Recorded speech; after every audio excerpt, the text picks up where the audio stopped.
ये वाहिद शख्स है प्रधानमंत्री जो कह रहा है कि मैं बायोलॉजिकली पैदा नहीं हुआ। मोदी ये कह रहे हैं कि मुझे खुदा ने, शक्ति ने किसी मकसद के लिए पैदा किया है। अब वो दिन दूर नहीं है कि नरेंद्र मोदी कह देंगे कि मैं ही सब कुछ हूं, मेरी पूजा करो। आप बताइए, नरेंद्र मोदी अगर ये कह रहे हैं कि ऊपर वाला एक शक्ति, एक मकसद के तहत उनको यहाँ पर पैदा किया है।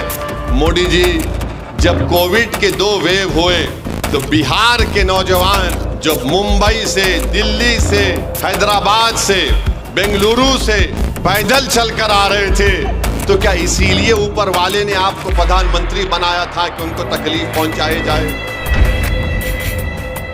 मोदी जी, आप अहंकार का शिकार हो चुके हैं। आप गुरूर में डूब कर बोल रहे हैं। मेरे भाई, आप और हम सब लोग अपनी अम्मा के पेट से पैदा हुए ना, आप और हम सब। अम्मा ने हमको, अल्लाह ने हमको खून के खतरे से एक लुथड़ा बनाया। 9 महीने के बाद अम्मा ने हमको पेट से निकाला, हम पैदा हुए। ये वाहिद शख्स है प्रधानमंत्री जो कह रहा है कि मैं बायोलॉजिकली पैदा नहीं हुआ। ना हंसने की बात नहीं है। उन्होंने कहा ये बात को, उन्होंने कहा इस बात को कि मैं बायोलॉजिकली पैदा नहीं हुआ।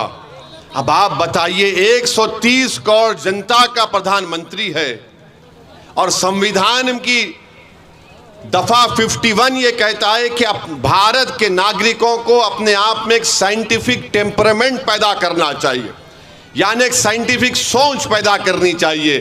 प्रधानमंत्री कहते हैं कि मैं बायोलॉजिकली पैदा नहीं हुआ।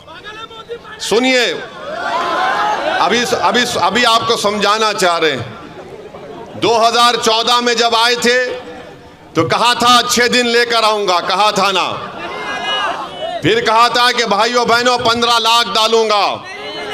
फिर कहा था 2 करोड़ नौकरी दूंगा हर साल। 2014 हो गया, 2019 शुरू हुआ तो मोदी ने कहा मैं आपका चौकीदार, कहा था ना, मैं आपका चौकीदार हूं। फिर चुनाव हो गया तो कहा मैं आपका सेवक हूं, फिर कहा सेवक हूं। अब 24 आ गया तो कह रहे हैं कि मैं बायोलॉजिकली नहीं पैदा हुआ। अब मोदी ये कह रहे हैं कि मुझे खुदा ने, शक्ति ने किसी मकसद के लिए पैदा किया है। अब वो दिन दूर नहीं है कि नरेंद्र मोदी कह देंगे कि मैं ही सब कुछ हूं, मेरी पूजा करो। आप बताइए, नरेंद्र मोदी अगर ये कह रहे हैं कि ऊपर वाला एक शक्ति, एक मकसद के तहत उनको यहाँ पर पैदा किया है। मोदी जी, जब कोविड के 2 वेव हुए तो बिहार के नौजवान जो मुंबई से, दिल्ली से, हैदराबाद से, बेंगलुरु से पैदल चलकर आ रहे थे, तो क्या इसीलिए ऊपर वाले ने आपको प्रधानमंत्री बनाया था कि उनको तकलीफ पहुंचाई जाए? बताओ मोदी, जब आप कह रहे हैं कि आपको ऊपर वाले ने काम के लिए रख दिया, तो आपने पूरे देश को बंद कर दिया। 130 करोड़ जनता को नरेंद्र मोदी ने चंद घंटों की भी मोहलत नहीं दी और कहा कि भाइयों बहनों लॉकडाउन होगा। देश को बंद कर दिया मोदी ने। और मोदी कहते हैं कि मैं एक शक्ति है, मुझे किस खास काम के लिए भारत में यहाँ पर काम करने के लिए रखा गया। मोदी जी, आप अहंकार का शिकार हो चुके हैं। आप गुरूर में डूब कर बोल रहे हैं। याद रखो, भारत एक देश है और देश बड़ा है। नरेंद्र मोदी, तुम देश से बड़े कभी थे ना कभी रहोगे इंशाअल्लाह ताला।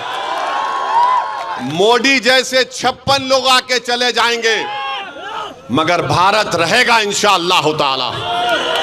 भारत किसी एक शख्स का मोहताज कभी नहीं था। नेहरू आए, प्रधानमंत्री बने, तो नेहरू ने देश परेशान नहीं किया, देश की जनता ने नेहरू परेशान किया, उनको प्रधानमंत्री बनाया। इंदिरा गांधी प्रधानमंत्री बनी तो इंदिरा गांधी ने देश परेशान नहीं किया, इन देश के गरीबों ने उनको प्रधानमंत्री बनाया था। राजीव गांधी बने, सब बने, मोदी भी बने, तो देश के गरीबों ने उनको प्रधानमंत्री बनाया। अब मोदी ये समझने लगे हैं कि मैं हूं तो भारत है, मैं नहीं है तो भारत नहीं है। मोदी जी, आप गलत फहमी का शिकार हैं। भारत बहुत बड़ा है। और मोदी जी, एक बात को सुन लीजिए, ये जमीन व आसमान को बनाने वाला खुदा है। आसमान, ये जो आसमान है मोदी जी, इसको जो शामियाना बनाने वाले का नाम खुदा है। बारिश को बरसाने वाला खुदा है, खाना खिलाने वाला खुदा है, सारी मखलूक को पैदा करने वाला खुदा है। मोदी जी, आप और हम सिर्फ एक खिलौना है खुदा के सामने। तो आप ज्यादा अहंकार में डूबकर जो मोदी जी बातें कर रहे हैं,